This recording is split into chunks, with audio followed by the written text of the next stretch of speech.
Hi everyone, in today's video I'm gonna explain to you how to transfer money from Wise to Payoneer.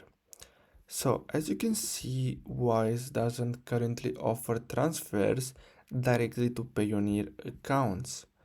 Basically, what you're gonna have to do in order to transfer money from Wise to Payoneer is to simply transfer money from Wise to a bank account and then use that bank account basically with Payoneer. So you're gonna have to link that to your Payoneer account.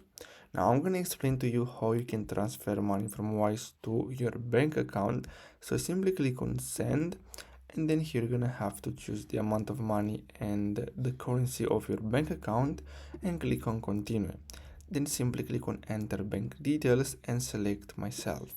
Now all you have to do is simply enter your full name and your IBAN from your bank account and click on confirm.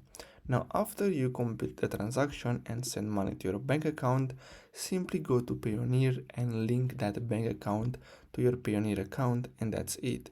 So I really hope you found this video helpful. Don't forget to like and subscribe. Thanks for watching.